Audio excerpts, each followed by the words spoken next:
Assalamualaikum warahmatullahi wabarakatuh. Selamat datang kawan-kawan semuanya di channel Ngobrol Horor atau channel Ngobor. Seperti biasa, ya yang nggak biasa banget sebelumnya sama Bro Ogan terus ya. Itu betul. Ada Biru di sini, ada Bro Ayung di sana yang mau berbagi kisahnya ke kawan-kawan semuanya. Dan seperti biasa, sebagai perwakilan, kami mau mengucapkan banyak-banyak terima kasih untuk kawan-kawan semuanya yang udah kasih support, udah kasih dukungan dalam bentuk apapun itu. Terima kasih banyak semuanya. Bro Ayung, langsung aja monggo waktu dan tempat dipersilahkan Bro Ayung. Baik, terima kasih Mas Biru atas kesempatannya. Aku juga mau nyapa kawan-kawan seperti biasa. Assalamualaikum warahmatullahi wabarakatuh. Waalaikumsalam. Bismillahirrahmanirrahim. Apa kabar kawan-kawan Ngobor semua? Semoga semua dalam keadaan baik, sehat dan selalu bahagia tentunya, kapanpun dan dimanapun saatnya. Amin. Ada Mas Biru di sana, ada saya di sini. Kita di Ngobor ngobrolin yang horor-horor. Baik, langsung ke cerita aja. Monggo. Ya. Ada cerita apa hari ini? Ini ada cerita dari keluarganya Bu Yanti. Cerita ini saya dapatkan sekitar seminggu yang lalu, tapi kan itu memang dia ada kasus lah ya, cuman kasus-kasus goib biasa ya, karena ngalami kejadian yang di luar nalar lah seperti itu. Akhirnya Bu Yanti pasien. Dia pasien. pasien enggak, dia kebenaran saudaranya Bu Yanti itu kawan kita main bareng di tempat di lingkungan kita gitu loh. Akhirnya dapat endorse.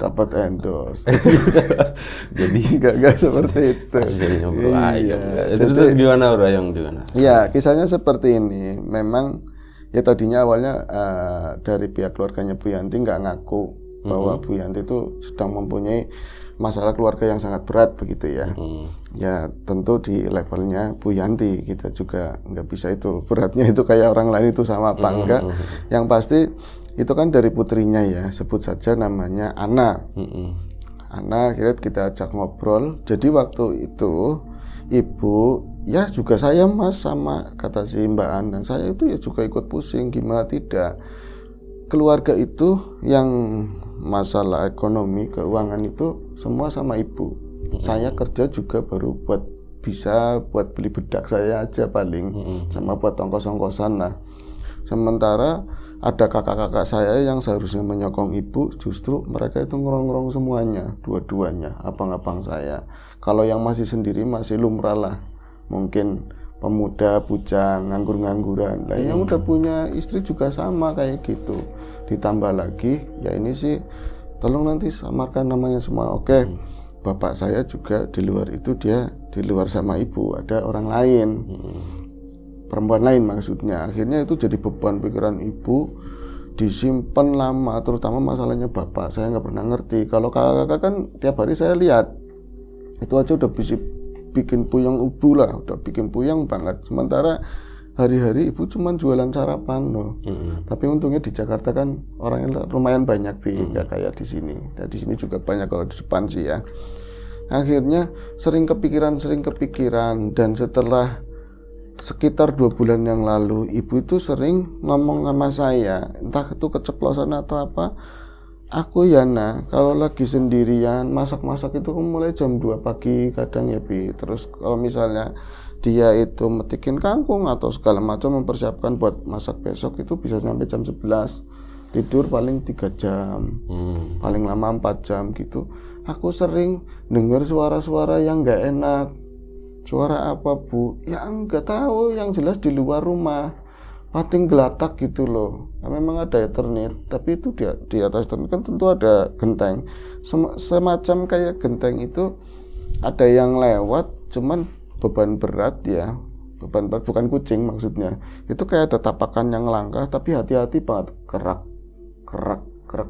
Tapi kalau diperhatikan, kalau misalnya orang itu kan langkahnya dekat-dekat, kalau dia itu misalnya dari pojok sana gitu ya, jatuh kaki keduanya di sini di depan, nanti pindah ke sana. Itu area dapur. Itu posisinya di Jakarta berarti. Di Jakarta. Itu berarti setan kota gitu ya. Setan kota. Iya, udah modern lebih. Sepatuan lah. Iya.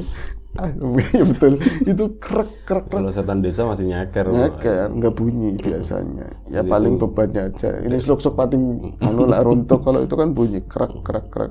Itu kan. Kadang-kadang ada suara headset juga, musikan kan setannya. Ya, Maaf. Terus. ya seperti itulah pokoknya. Ibu takut, nah sebenarnya ibu takut, tapi kalau misalnya tak berani-beraniin itu dari samping rumah kan ada pintu dapur ya, dari samping ada tanah sepetak, cuman medik ya orang-orang Betawi sana ya bisa keluar lewat situ. Ibu sengaja tak berani-beraniin keluar ngeliat, itu nggak ada apa-apa. Tapi itu 2 kali begitu selama 2 bulan terakhir, itu 2 kali lah. Yang ketiga kalinya ada langkah yang sama, cuman kayak nggak kemana-mana. Biasanya di perasaan ibu dia itu kayak sekedar lewat gitu loh, sekedar lewat di atas terus nanti balik lagi atau ke arah mana gitu, entah di depan rumah, entah ke seberang ke rumah lain. Kalau ini kayak mandek di atas ibu, berhenti, akhirnya seperti kayak kemarin. Nah ibunya keluar, saya keluar, aku keluar itu nengokin ke atas, pasti ada makhluknya bu. Kayak apa bu? Serem banget, mesti ibu berani banget. Nggak ada apa-apa. Jawabannya nggak memuaskan kan. Akhirnya ibu masuk lagi. Nah itu belum duduk-duduk acan, belum, bahasa Indonesianya apa bi? Belum duduk-duduk acan. Ya belum benar-benar duduk lah ya. Ibu kan ngadepnya ke kompor sana ya. Ada yang ya nanti persiapan yang bisa kayak tempe kan harus dianuin dulu ya, digoreng-goreng yang udah di kotak-kotak blok-blok itu kan. Itu saya ngeliatnya langsung kompor pas, kok kayaknya nawong, kayaknya ada orang, emang orang Tegal aslinya bi. Terus saya nengok ke arah WC, ke arah kamar mandi, kayak ada orang di situ ya. Harusnya kalau misalnya orang entah bapak, entah kamu atau kakak-kakakmu itu kan harusnya lewatnya daerahnya ibu, tempat ibu duduk, paling ya 1 meter dari arah bagian depan rumah lah ya, kamar-kamar. Nah ibu kan keluar mungkin begitu, kondisi kalau lagi cerita jangan dipotong, katanya begitu. Wong bukan orang, nah bukan orang. Lah bu, ini baru serem, katanya begitu. Iya saya lihat pas ke belakang nengok ke arah WC itu, kok bisa nek bapak yang nggak begitu, kak kamu yang badannya gede juga nggak segede itu. Jadi kelihatannya gede banget, kayak ruangan di depan WC itu mungkin 1 meter ya, 1 meter kesananya lebihnya 3 meteran di area depan WC, dan itu rada gelap, itu kayak penuh buat makhluk itu tok satu.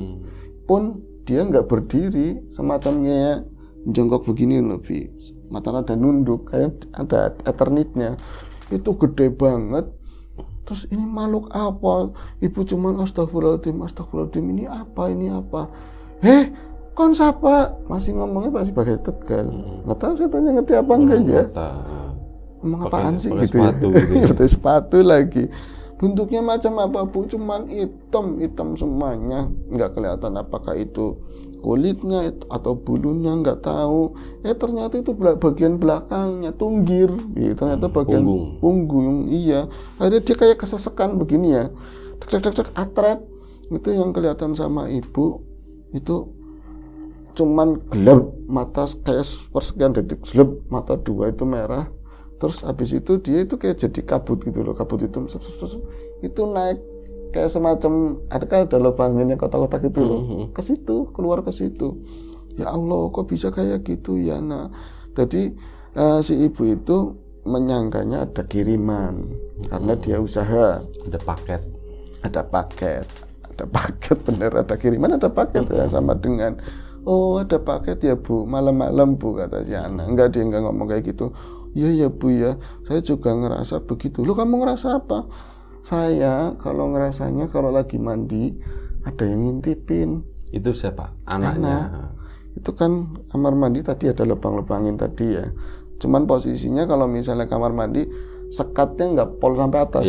Iya, jadi tadi lubangin tadi. Kalau orang mincingnya miring begini tetap lihat yang mandi siapa. Saya perasaan ada yang ngintipin di situ bu. Kalau misalnya tetangga kan nggak mungkin, di sana kan udah atapnya orang. Kalau misalnya dari sebelah kita, masa kakak sendiri mau ngintipin? Saya kadang-kadang tak cipratin sama air. Kon yang ngalamin nok, katanya begitu. Iya saya, tapi enggak, ini cuma perasaan saya saja. Nah akhirnya makin matang mas kejadian kayak gitu. Ibu itu sering kalau misalnya bangun itu ya kayak gelisah. Kadang-kadang kan saya kan kalau udah gelodak-gelodak orang masak, saya tetap sekalian, saya juga takut kan. Ibu udah masak, aku mau buang air, entah pipis entah apa, ada ibu gitu ya. Tapi ibu kelihatannya dia itu kayak lemes banget beberapa bulan terakhir itu loh, lemes banget kayak nggak bergairah. Biasanya kan wis tangi no kayu, biasanya seperti itu kan. Dia enggak. Pas aku tanyain katanya mimpinya nggak enak, selalu kayak gitu, mimpinya nggak enak. Ibu kayak mau dibawa sosok hitam-hitam tapi nggak jelas kemana, hutan kebun terus witnya gede-gede, pohonnya gede-gede banget. Nah setelah mungkin antara sebulanan lah dia sering cerita yang seperti itu. Sampean sering diintipin Mas? Enggak Mas, cuman ada 2 kali lah seperti itu. Kemudian saya pas lagi mau ke kamar ibu, saya butuh mau minta uang lah, mau buat jalan sama teman-teman. Saya ngeliat semata-mata ibu itu naruh handphone di atas, di charger gitu, mau dicopot begini dari chargernya. Kelepas begitu, jatuhin kepala sendiri. Ya Allah Mas, handphone itu tipis begitu, jatuhin kepala pluk, jatuh pingsan ibu, dan ternyata koma Bi. Lanjutannya koma. Saya kayak nggak masuk di nalar ya. Kalau memang kena saraf tertentu sih mungkin sih ya, cuman kalau benda sekecil itu kan kayak nggak ini loh. Akhirnya saya pikir ya nggak koma, tadinya cuma pingsan, kelelahan atau apa. Akhirnya diangin-anginin lah di tempat yang seger, jangan di area kamar yang sumpek. Terus kok jadi makin kayak gitu, makin kacau, nggak ada reaksi apapun. Akhirnya dibawa ke dokter dirujuk ke rumah sakit, itu koma. Oh, berarti yang waktu itu dikirimin fotonya lewat teman kita gitu ya. Itu lagi posisi di rumah sakit. Iya Mas, itu di posisi rumah sakit. Kan itu disuruh ngeliatin, maksudnya teman-teman sini mungkin ada yang paham itu kenapa kayak gitu. Nah, ini selesai sampai di situ. Terus kami nggak ada kontak lagi Bu Ebi sama mereka lah ya. Terus kejadiannya lagi seminggu yang lalu, saya itu pas main mau beli rokok, di situ kan ada rokok-rokok yang angel-angel itu, yang produk-produk baru di tempat teman-teman dekat-dekat situ. Ketemu lagi, sebut saja namanya Santi, itu ponakannya persis.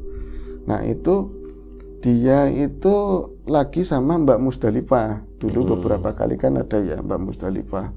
Mbak Musdalifah ketemu saya kan nggak langsung ke tempat tukang rokok tadi ya, karena kenal gitu kan, banyak orang di situ. Mas Oyong, kemana mandek, berhenti dulu, jangan beli rokok. Terus orangnya nggak bentuk rokok, saya bilang saya mau beli rokok. Enggak ini saya lemas, habis ngurut lemas banget, saya nggak mau lihat yang kayak gitu nggak mau. Ini kayaknya gede, ini kayak gede.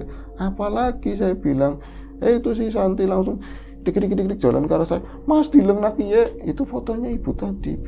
Tapi aneh, itu didiagnosa dokter itu kayak nggak ada yang memuaskan lah. Bahkan di scan segala macam itu normal semuanya, tapi ketika dilihatin di foto itu posisi ibunya udah bangun dari koma, tapi kayak semacam diri yang lain, kata si ponakannya, kan itu yang ngasih anaknya yang dari Jakarta ya.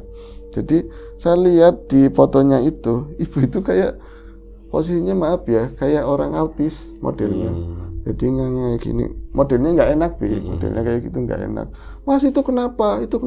Nggak tahu memang kenapa, katanya kemarin kejatuhan handphone terus koma, kok ini enggak, kok ini udah bangun. Iya Mas, ini kok jadi begini ya, ada apanya.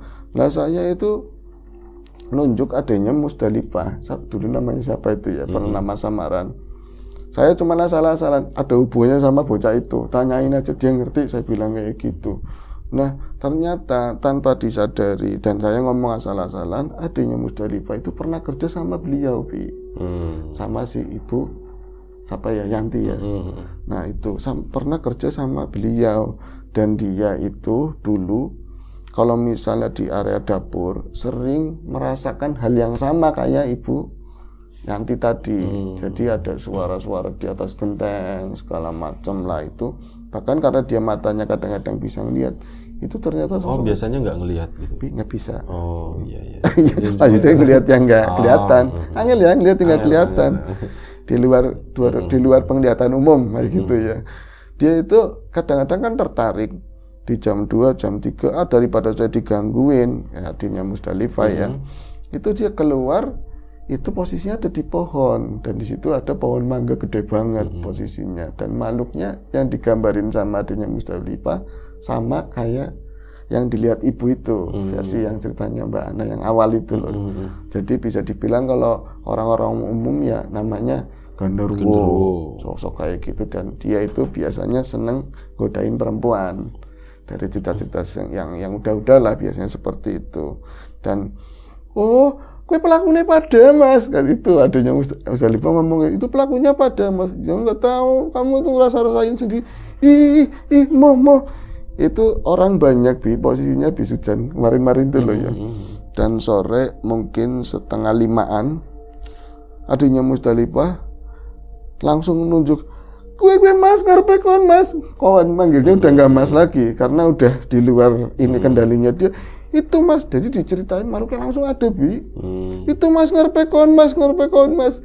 Iyalah saya bilang kayak gitu loh, yang kasih foto itu ponakannya kan truk mas, nang di posisi di mana posisinya, nanya aja sama ini yang tadi adanya Musdalifah sama si ini ya kan, posisinya ada di mana lah. Si Musdalifahnya sendiri pura-pura nggak ngeliat, dia kan jadi badannya lagi nggak enak, takutnya ngeliat begitu jadi ke distract atau gimana, dia pura-pura nyisirin anaknya gitu loh, ngadepnya ke sana. Hei mos aja apa-apa ora weruh, saya bilang jangan pura-pura nggak ngeliat. Bula mas urusannya sampean. Terus saya bilang, awagan saya kan nggak lihat ya. Manalah balik. Jangan ke sini, nanti ketahuan sama yang itu yang di dalam. Saya bilang gitu Tuying nanti. Oh iya, tuying pas aku digebukin kan repot ya kasihan dianya gitu loh. Apa kasihan tuyingnya maksudnya? Itu nggak ada menurut adanya Musdalifah. Mas lu nggak mas? Ya wis aman. Lah foto itu bukan saya ya, ini ada buat contoh ya Nah, begini yang tadi ponakannya perempuan yang koma itu, Allah Akbar, hampir mau dijatuhin Jadi ketika makhluk itu geser di handphone ini, entah bener apa enggak, katanya itu foto tapi bergerak seolah-olah seperti itu bergerak. Jadi yang saya bilang tadi kayak semacam autis begitu, gini gitu. Allah pun langsung mau dijatuhin, itu depan saya nggak bisa ngeraih begini karena ada motor kan depannya, cuman depan lagi itu ada suaminya, langsung sing bener deh, langsung begitu, sing bener deh mas, yakin ya Allah, sampai loncat yang perempuan kan kesini ya saya nggak ngeliatin foto kan, liatin yang lain, enggak ding. Terus dia bilang gini, mas yakin masa foto bisa melet, dan di pandangan dia bukan tantenya, bukan bibinya, cuman semacam makhluk yang calingnya itu keluar.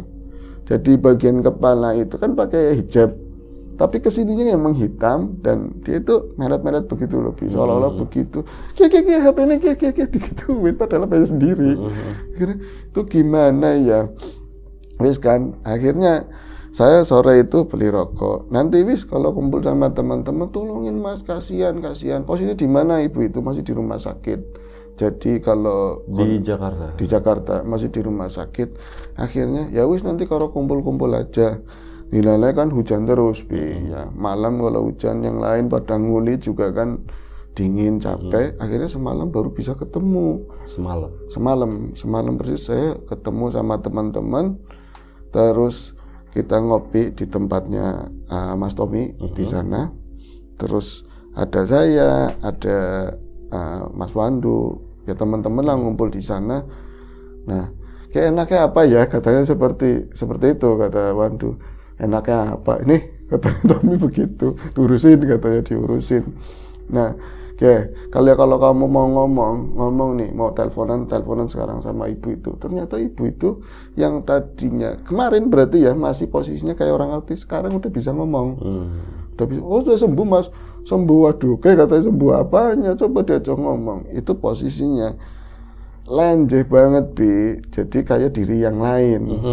Di dalamnya itu diri yang lain. Itu ibu itu bukan sosok pemurung. Lenjeh itu ganjen. Dia kan umurnya sekitar mungkin 55 atau mau 60 tahun, sudah tua. Tapi lagu-lagunya di telepon itu seolah-olah kayak bocah ya keminjal, bocah-bocah ABG gitu. Bocah-bocah ABG, dan dia tuh mau coba jilbab, pengen cantik gitu loh, padahal yang nggak harus begitu, kayak mainin rambut gitu loh, langsung mas akeman, banyak orang kayak gitu di sananya lenje banget lah. Aduh angel, Indu angel, oper-operan, kita semua tidak oper-operan. Akhirnya, wis. Tapateni ya, aja, jangan, saya mau ngomong sama kalian. Di belakangnya ada si itu anaknya, si Ana. Mau tolongin sambil nangis. Akhirnya kan sama teman-teman ya, teman-teman ngomong begini, ini kejadiannya gimana? Akhirnya, Pandu disuruh ngeliat aslinya orangnya yang di mana. Itu ternyata yang di dalamnya itu sosok yang Gondoruo tadi. Tapi ikutnya itu anak buahnya lah. Jadi anak buahnya itu masuk ke ibu-ibu tadi, sementara dalemannya itu dibawa kayak lagi mimpinya ibu-ibu tadi lah. Dibawa ke hutan-hutan sana. Nah itu yang lihat teman yang lain di sana lagi diriasin pengantin. Mau dibojo lah, mau dijadiin istrinya. Angel banget saya bilang, jemput. Tommy bilang begitu, jemput. Yang di situ jemput, yang di sini keluarin. Dijemput, ya sebentar lah, bla bla selesai. Nggak lama itu ada yang ngekek di dalam. Itu ternyata adanya Musdalifah ada di rumah itu. Langsung, awas ya, suaranya ganti-ganti antara laki-laki, antara perempuan kayak gitu. Laki-laki ikut campur. Ini dulu saya mau bawa, kalian ikut campur. Sekarang orang itu ikut campur. Dan di sini kan ngomong, kalau gue sih goblok. Ini kan masih saudara, digituin. Jadi bego-begoin, kamu aja yang bego. Kalau mau nyari orang pilih-pilih. Ini yang kemarin berarti adanya Musdalifah. Ya masih saudara sama Tommy kan, saudara sama kita. Yang mau dibawa bibinya tadi. Jadi ketemunya kan satu rumpun. Nah itu mau dibawa juga. Ya akhirnya bocah-bocah ketawanya begini. Ya kalau mau jadi pengantin milih-milih, jangan yang tua-tua begitu kan. Di sini gitu. Akhirnya rame ya. Nah itu ada suaminya. Sama kamu aja. Kamu itu yang beresin istrimu sendiri. Nah kata suaminya, jadi kan nggak pernah hal seperti itu. Primen caranya mas, terserah dambung ke diapain. Itu ada metode penyembuhan yang mengalir dari seorang suami, mungkin kerentek gitu ya. Yang saya tahu dia itu penakut untuk yang kayak gitu, tapi mungkin ngelihat istrinya posisinya lagi kayak gitu, dia itu refleks untuk bukan kopi tapi kayak ini ya, ada semua propertinya yang dilalanya aqua, air mineral yang udah disobek atasnya, tinggal sedikit langsung Bismillahirrahmanirrahim, gobiuk begitu langsung. Itu bisa apik banget, apik di situnya. Diketahui nggak ada harga dirinya. Dramatis gitu ya. Dramatis. Ya kalau misalnya ini nggak ada suaminya, saya mungkin akan plek, saya tampani kan, angel posisinya itu diambil sama suaminya kan, plek gitu. Dek, menurut papa dek, kamu nggak apa-apa. Ketahuan tadi habis kesurupan ya, terus katanya nggak apa-apa. Udah bawa masuk, dibawa masuk, terus itu hening sekitar beberapa saat, nggak lama itu di depan itu kan banyak pohon-pohonan yang tinggi. Itu angin tiba-tiba di pohon-pohonan itu, dan yang kami dengar itu entah ya, karena mungkin kalau kami sendiri ya ini ya nggak terlalu gimana sih, cuman ada anak-anak yang lain yang nggak paham bab seperti itu. Mas, kayak suara apa? Itu langsung banyak orang ke sini semua. Jadi balapan ke tembok. Jadi jangkauan yang paling jauh gitu langsung merapat. Jadi ada suara kayak gitu, contohnya seperti itu suara itu. Ruk. Akhirnya yang tadinya cuma diam, dia itu bangun, minggir. Bu tahu dibacain apa? Suaranya ada suara brrr kayak gitu dong. Udah selesai kayak gitu. Cuman artinya disimpulkan bahwa kejadiannya karena banyakan pikiran, ibu-ibu tadi ngenos, banyak pikiran, kelara-lara sama suami, sama anak-anak sering lamun gitu loh. Nah itu kan dari pohon enak ngeliatinya begini kan. Mendingan bojo baik dening aku gitu kan. Ikut aku lebih maslahat, mungkin seperti itu. Nggak tahu. Ternyata ini calon suami yang gagal dulu, masih saudaraan, begitu ceritanya. Lapuk berarti, genderuwo lapuk. Iya, kurang inilah, mainnya kurang jauh begitu. Udah sembuh berarti ibunya? Insya Allah udah, tinggal terapi. Alhamdulillah, pemulihan. Iya. Baik, itu aja, terima kasih ceritanya Bro Ayong. Lumayan seru ya seandainya ikut mengalami di situ malam itu. Cuman udah lama juga nggak main ke sana Bro Ayong. kepengen rasanya tapi kesempatan yang belum ada gitu. Betul. Itu aja. Terima kasih Bro Ayung atas ceritanya dan semua pihak yang terlibat lumayan cukup banyak dalam cerita tadi. Kawan-kawan di rumah juga terima kasih banyak. Kita mohon maaf misal ada sesuatu yang nggak berkenan di mata, di hati, di telinga kawan-kawan semuanya, mohon dimaafkan. Doa terbaik dari kamu untuk kawan-kawan semuanya pastinya. Jaga kesehatan kawan-kawan. Sampai jumpa di episode selanjutnya. Ngobrol horor. Assalamualaikum warahmatullahi wabarakatuh.